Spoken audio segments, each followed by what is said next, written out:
how to get your stuff there and health-related concerns and that kind of thing. Luckily, one year in this class, we had an actual public health nurse.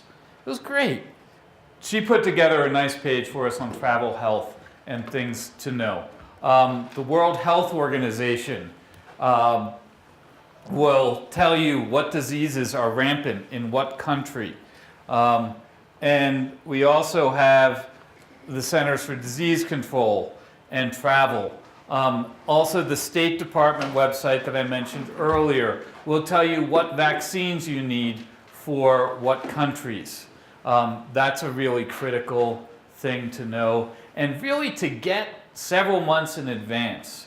If you're going to someplace unfamiliar and you need lots of vaccines, I recommend really starting the process 6 months in advance. Because some vaccines you can just go to your physician and you can get them, and some vaccines you've got to go to the public health clinic, and sometimes it takes a while to get an appointment.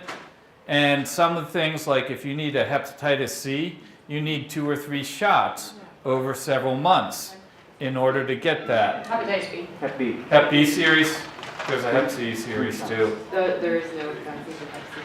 Okay, thank you. I stand corrected. You might You're have right. gotten one, but it probably wasn't actually a vaccine. Might not have been, yeah, who knows? I don't know, I was in one of these, yes, I was working in a job where I was in healthcare facilities with children, so I had to get all kinds of vaccines for my job. But it's kind of fun, you know, if you go into Kilimanjaro, for example, you have to get malaria stuff, and everybody compares. It's great. The first couple of days on Kilimanjaro, everybody's comparing their hallucinogenic dreams that they get from the malaria medication. It's totally fun. But, so, you know, knowing if you're going to some place with Ebola, you know, it's kind of funny. My perspective as a teacher of social studies and occasional geography classes, this is one of my points. Americans have biases. You know, when we talk about countries, you know, we're perfectly willing to talk about there's a country called France, and there's a country called Germany, and there's a country called Russia, and they are all on a continent called Europe. But when we get on the continent of Africa, and we hear that there's Ebola in Liberia, and people cancel their trip to Tanzania. Tanzania is approximately 4,000 miles from Liberia, but they're Africa. We think of Africa as one unit. Yeah. That's just our bias in the US. But that happened on last summer's Kilimanjaro trip. Somebody canceled on the Kilimanjaro trip because they were afraid of getting Ebola from a country that was 4,000 miles away. So know through CDC and World Health what's going on. Travel clinic, at least 1 month. I recommend 6 months. El Paso County, it's down on Printers Parkway. There's El Paso County Public Health, and you call them and you can schedule a clinic, and they'll give you all your shots, and they will sit you down and they will give you the speech and tell you not to eat fruit and not to eat vegetable, and to treat all your water and all that good stuff. I am a big fan for international travel. I have reservations sometimes in the backcountry about relying on things with batteries for health-related concerns, but the SteriPen allows, I've traveled South America drinking tap water and using my SteriPen, and it worked great. Saves you all kind of money on buying bottled water. So they'll tell you not to drink the water and that kind of good stuff. So travel clinics are really a very good thing. And of course, yeah, Robin's last point, you know, make sure you color coordinate. She was always very color coordinated, the person who wrote that. Coming on top of the health-related stuff, it is a serious thing, and sometimes I think about if I really want the summit, again, coming back, why am I there? If I really want the summit, I might bring food and kind of feed myself. If I've just got a day or two in town, and I'll bring food and eat it, and eat energy bars and stuff until I get to the mountain. and then I'll get experimental when I get back from the mountain. That's something that I know of many people who do, and I've done on some trips. On other trips, it's like, wow, I'm in this cool place and there's all this neat local food, and I'm going to sample some stuff. But I know a woman on our Shishapangma trip got food poisoning on the road trip into base camp and never recovered. I got lucky. I got food poisoning on the road trip into base camp and did recover. But everybody on that trip got food poisoning at some point during the 6 weeks we were in between Tibet and Nepal. It just happens in that part of the world. So that, trying to mitigate those risks can be a really critical thing. Moving beyond the health stuff is, how do you get all your stuff there? Traveling is tricky, but one of the things for people who are veteran travelers, I'm thinking about an email exchange that went around among several of us in the HAMS world this summer with people who were going on the Aconcagua trip, who had not been on foreign travel trips to South America, and were trying to figure out, how do we get our stoves down there? And are our stoves going to get confiscated by the airline? Because the airline thing says don't bring stoves. So if you look on most airline websites, they'll say that. Luckily, about 10 years ago, some lobbying group for backpackers got airlines to pay attention and say, this is stupid. If it's got no fuel in it, if it's got no remnants of fuel in it, it's not dangerous. So if I'm bringing my white gas stove, here's what I do. I take the fuel bottle, I rinse it out with a little bit of pine sol so it has that fresh pine scent, and I take the cap off and I duct tape the cap to it and I leave it in my luggage. I have never had an issue. I can also tell you I have never not been searched by Homeland Security with that in my backpack or that in my duffel bag. I have a friend who cleans his out even better than I do, puts it in his carry-on and fills it with M&Ms.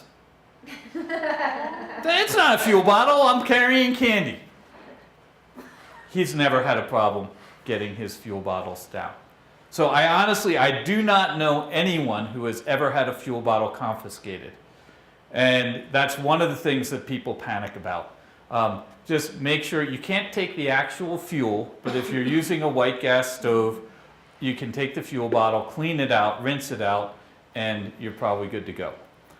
As soon as I got, again, with my big duffel bags, I always open them up and get the little Homeland Security was here, because they tend to search you.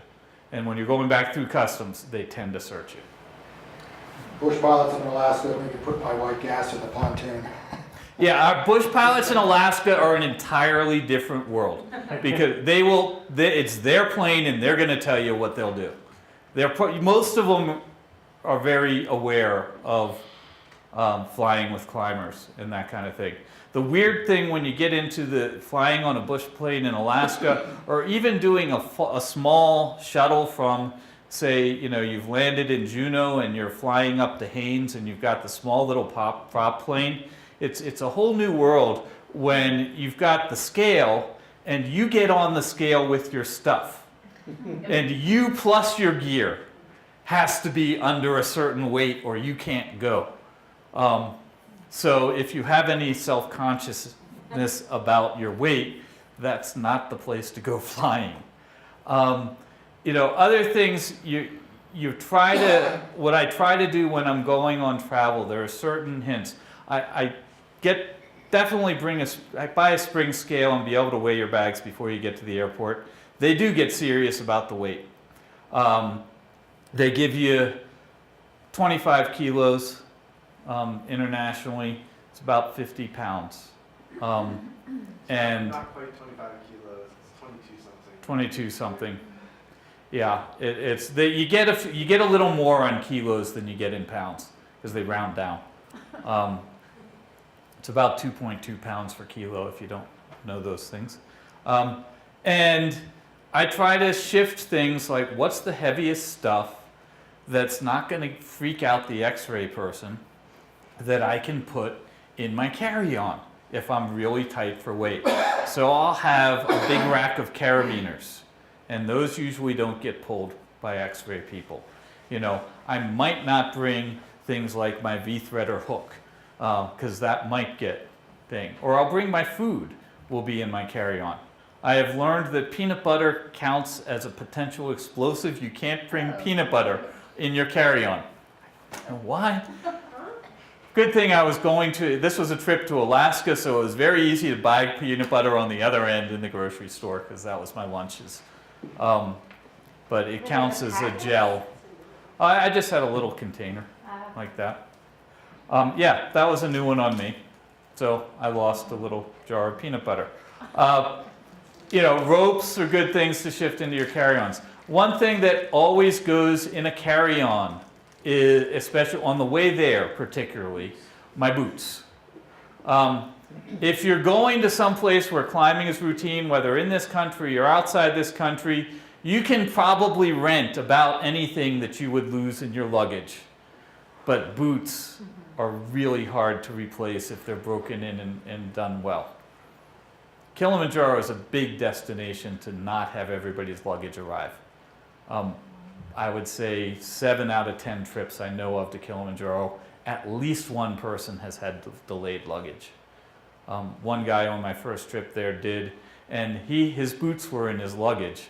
So he was fine with borrowed clothing between everybody in the group. We were doing an acclimatization hike, and he was fine with the borrowed clothing. He rented a little stuff from our guide service, and he got boots from the guide service. They didn't fit, and he was screaming in pain by the end of 3 days in borrowed boots. So my boots go in my carry-on. That's a big thing when I travel. If you're really tight on weight, you might wear them. You might wear them. I do know, I think we have great pictures of Mike walking through, I think it was on his way to Aconcagua. I think he was walking through the Santiago airport with his plastic boots on a nice summer day. And yeah, if you're really tight on weight, you might wear your boots. I'm big on laying everything out and making sure I've got it all before I go. And usually, you know, most people have a system that they, you know, I kind of have each body part. It's like, okay, here's all the stuff going on my feet. Here's all the stuff going on my legs. Here's all the stuff going on my torso. Here's my hat. Here's my glove. And so I just have piles for body parts. And then I have piles of technical gear, and then I have piles of in-camp gear. That's how I organize at home. And it's great if you've got a spare bedroom or couch or something where you can basement lay stuff out and make a mess. You mentioned shipping things, like the South American Explorers Club. Yeah. How does that work? You'd have to contact them, get an address and shipping. Shipping to South America, people who are really panicked about losing their stove, I know some people who've done it. It's really expensive because you have to bribe the customs people to not steal your stoves on the way in. And I wouldn't trust it to actually get there. So I wouldn't personally want to ship stuff to there. But sometimes people do that because they're traveling around and they don't want to carry all their heavy gear. You know, when Chris and I went to Bolivia, we had planned on a couple more peaks. We stopped doing peaks and we ended up traveling up into Peru by bus. And on these public buses, we're both hauling these huge duffel bags full of gear. So that would have been a case where, you know, maybe within the country we might have shipped it to Lima or something, which is where we were flying out of. We didn't end up doing that. But if you got in touch with South American Explorers, the individual clubhouse, and they'd be really good about telling you this is a good idea or this is not a good idea. It's kind of like people I know who have lost their credit cards when they're traveling in South America. The credit card companies say, okay, you need to be here in order for us to get you a new card, because otherwise we can't reliably get it to you, because the mail system's not always good. One nice thing is if you happen to be traveling in the US, one of my trips to Alaska, we finished early and we wanted to do some touring around. And I went to the post office in Haines, Alaska with a massive duffel bag, actually 2 massive duffel bags full of gear. And I threw a lock on them, put my address on them, and shipped them home. And cost me probably $90 or something, and it was totally worth it to not have to haul 2 stinking duffel bags around for a week. Just a couple of little papers I put together. Just talk about, so how do you start? Where do you want to go? One possible progression. You can do any kinds of things. But I threw down some peaks that either I've climbed or I'm familiar with that maybe a place to start. Maybe you want to see how your body reacts to altitude. This worked well for me. The first big peak I ever went on was Kilimanjaro. So it got me to 19,000 feet without having to mess with technical issues. So I figured out, how did my body react to being up at that kind of elevation?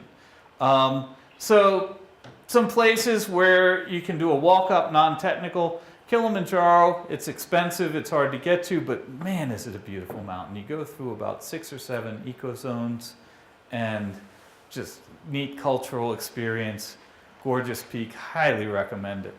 And it gets you up to 19,000. And you can see, wow, how does my body do at this elevation? If you want something a little less strenuous travel-wise, right outside of Arequipa, Peru, is El Misti. Nice volcano down there, over 19,000. A little bit of snow on the top, but you can pretty much walk up it in about 2 days. So again, gives you a chance, see how your body reacts when you're up that high. And definitely they don't require guides in the way that Kilimanjaro does, but they do have sometimes some crime on the peak.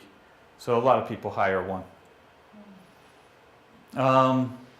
If you go to Ecuador, right outside of Quito, there are some great peaks that you can climb without a lot of technical skill. You don't want to maybe get on snow yet, but you want to try some things up high. Huayllapichincha, there's actually 3 peaks in the same area. Huayllapichincha is the hardest, then there's Rucopichincha and Padre Cardinal. They're all above 15,000 feet. You can walk the whole ridge between them. And there's even a tram now that goes up Rucopichincha. So one cool thing, when we bailed out on one of my climbs in Ecuador, we went back into Quito, and our logistics person still owed us a day, and he said, all right, drive us up to the base of Huayllapichincha. And we walked all 3 peaks and then came down Ruco and took the tram back into town. Really great day where we spent the whole day above 15. Ruminawi's another one there. That's a fairly easy walk up, some class 3 scrambling. And Sincholawa, really fun peak. The actual summit's about the size of this table, and there's about a 75-foot, about 5'4"-ish pitch to get to the top. Not too bad to climb, definitely liked the rope on rappel. So, those are some things you can do if you don't want to get into the technical thing and you just want to see, hey, how's my body work at this altitude? Or if you're doing something bigger in Ecuador, those are great acclimatization peaks. Maybe you want to get into some snow climbing at altitude, but you don't want to deal with a rope team yet. And that's where a peak like Elbrus in Russia or Aconcagua in Argentina, both of those you've got crampons, you've got ice axes. Elbrus has got some crevasses, but they're very easily avoided, and most people do not rope up on Elbrus. There are some different lines that if I went on kind of a weird alternate line, I might rope up. But there's really a stripe right down the middle. You can walk up that's crevasse-free. So that's a nice way. Again, you can test yourself without necessarily the risk of a crevasse fall or roping up with other people. Then you get some lower difficulty roped snow climbs. You could go lower altitude, the Pacific Northwest, all kinds of volcanoes and snow peaks. So you got Rainier, you got Baker, you got some of the alternate routes on Hood, all kinds of places there that you can spend a lot of time on glacier.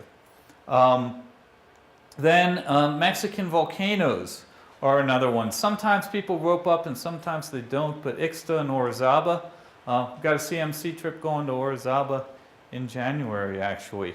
But you don't really have extreme crevasse fall danger. Roping up in a lot of cases is to keep each other from taking a really long tumble on Orizaba. Some of the other peaks in Ecuador, Chimborazo, Cotopaxi, Cayambe in Ecuador, are all, depending on the conditions in the year, somewhat technical. At this point on Cotopaxi, you'd be dodging lava flows, so that might not be such a good place to be. Under normal conditions, Cotopaxi is fairly technically easy. Chimborazo a little bit more difficult. Cayambe probably the most difficult of the three. Technically, it's got a really funky summit mushroom you got to get over and some trickier route finding. Chimborazo is kind of fun because it is, for those into geography or geology, the furthest point from the center of the Earth because of the equatorial bulge. So those are some great peaks. Ecuador, one thing to know now, about 2 years ago they passed a new law in Ecuador mandating guides. You must hire an Ecuadorian guide. Basically what happened is a couple of independent trips had some injuries or some deaths, and the guide lobby immediately went to the legislature and said, see, this is dangerous, this is why you need to require everybody to hire a guide. So that's now something there. Bolivia, the Condoriri area, the place I showed slides of that Chris and I visited, there's all kinds of different peaks in there of varying difficulty. So that's a place I've even thought about. It's like, geez, what if I just ran HAMS class as a week-long trip down there, and we did the classroom stuff in the evening in our cook tent, because there's great places to practice glacier climbing there. Island Peak out in Nepal. This is another one usually often fits in with an Everest Base Camp trek. Most of it is fixed lines, but you can rope up a little bit, and that'll get you to 20,000 feet on snow. Beautiful area as well. And if you want to go higher difficulty, moving up in the world in Ecuador, Antisana is the only major volcano there without a hut, so it doesn't get climbed nearly as often. Personally, I love Antisana and I'm 0 for 3 on it. One of these days, maybe, I'll get back there. Ilanitsa Sur is another one that I've done with a CMC trip that's just considerably, it's not necessarily more technical, it is considerably steeper. But I've been on that twice. I'm 1 for 2 on Ilanitsa Sur. The first time the conditions were really rough. We had some very sketchy snow bridges on some very steep terrain, and we opted to turn back. The second time we had less sketchy technical conditions, just very steep and hard snow, and we made it. In Peru, you've got some peaks like Huascaran and Alpamayo. There is somebody in the CMC discussing an Alpamayo trip for a future this summer or the following, which would be pretty cool. Alpamayo is pretty good accessibility. You can get up there high, and it's about 70 to 80 degrees for the last few hundred feet. Pretty stout finish on that one. Asangate, another peak I've showed you in Peru, highest peak in southern Peru, and you get a nice 60 to 70 degree mixed snow and ice climb in the middle of it. Illimani in Bolivia, another one right outside La Paz. A little bit more challenging. A lot of people go first to Huayna Potosi outside of La Paz, and Illimani's a notch up in terms of elevation and a notch up in terms of some extended ridge walking and kind of a tricky steep finish, at least from, I haven't been on that one, but I've seen lots of pictures. And if you want to get serious, one on my list, A lot of people trek by it on the way to Machu Picchu. If you take one of the alternate routes into Machu Picchu, Salcante in Peru, I think within the next 5 years I will try this peak. And this one, I only know of one ascent in the last 10 years. It's not climbed very frequently, and when people do, it's very, very difficult. So that one's pretty tricky. Ama Dablam in Nepal, it's got rock, it's got snow, it's got ice. It's become a guided fixed line kind of experience, but it's serious technical stuff at 22,500 feet, and you got views of Everest going on. And anybody who's ever seen photos of a trek into Everest Base Camp, there are at least 100 pictures of Ama Dablam. It's one of the most picturesque peaks around. Actually, I was just talking to a friend from the climbing gym who just got back from there and said it was amazing to do that. Denali, of course, for this country is the best we've got. West Buttress, you're in a crowd, you're going to be with a few hundred of your closest friends on the West Buttress. Denali sees about 12 to 1,500 climbers a year, and somewhere around 1,400 of them are on the West Buttress. It's but you've got things like the West Rib, which is a little more technical, a little more steep snow. The Moldova Glacier is maybe slightly harder, a little more crevasse terrain, low than the West Buttress, but probably no steeper. And that's kind of a cool, unique route. I've thought about going and do that because there's fewer people going, and it's the only climbing route in the world that I know of where you gain 18,000 feet from the trailhead. You start at Wonder Lake in Denali National Park, and you've got your first big technical challenge is fording the what's the main river going through the park? Is it Denali River? I forget. And of course, you've got the Cassine Ridge, and then further other crazy technical routes on that. So that's just an idea of a progression. Just give you some ideas out there. And there's tons of peaks, and you get to decide. One of the cool things about climbing, you get to decide what you want to do. But again, it comes back. I'll come back to where I started. Why are you going there? And you better have reasons. If all you want to do is get summits, I just pulled out a lot of the stuff that I've climbed, and Rainier, I'm 7 for 9 on 2 different routes. Kilimanjaro, I'm 2 for 2. Did pretty well on Elbrus, got that. Aconcagua, got that. But then I had some really rough runs of not climbing peaks. So Antisana, I did not climb in 2002, 2007, or there's one other in between there.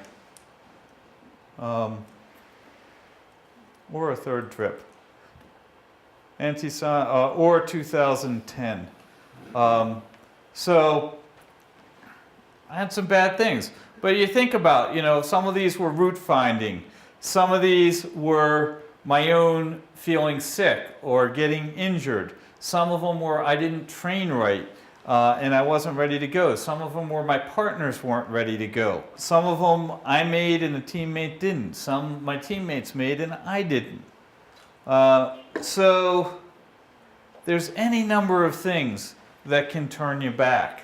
I never made it, with that one I made it to about, I made it about halfway up Mont Blanc and was having vicious knee pain related. The Trois Sommets, you go over the 3 sub-peaks to get there. So I was on the heading over the top of the first sub-peak, heading towards the second, and decided that I was hurting too bad and it was only going to get worse. So that's one that I called on my partner. And therefore didn't even attempt the other 2 peaks on the trip. So a lot can happen on trips. So this is one of my reasons I rarely go on the trip where my only goal is to get to the top of something. Because if that's my only goal, my total count, 17 summits and 28 attempts on major trips that I've traveled someplace to go climbing. If all I'm looking for is the summit, I'm going to stop spending all that money and find another sport. Because, God, why would I do this? So, for me, there's a lot of things. I like on the West Rib on Denali, I wanted the challenge of the route, and I knew I was taking a risk on my ability to summit. Worked out. I still think that was a good choice. And I still haven't decided whether I'm going to go back and try to summit that peak. I'm not list obsessed, and that's something I've figured out in my life. I've had the same 314ers left now for 6 years. But for somebody who is list obsessed, who really wants the summits, they're going to be pretty disappointed if that's all they're going on all these international climbs for. So I want to do some of the cultural stuff. I want to meet some people. I want to see some museums. For me, that's every bit as much part of it. Yeah, I got injured in the Alps and couldn't climb anymore, so I took a bullet train into Paris and spent 4 days over Bastille Day. Okay. As a plan B, I'll take that.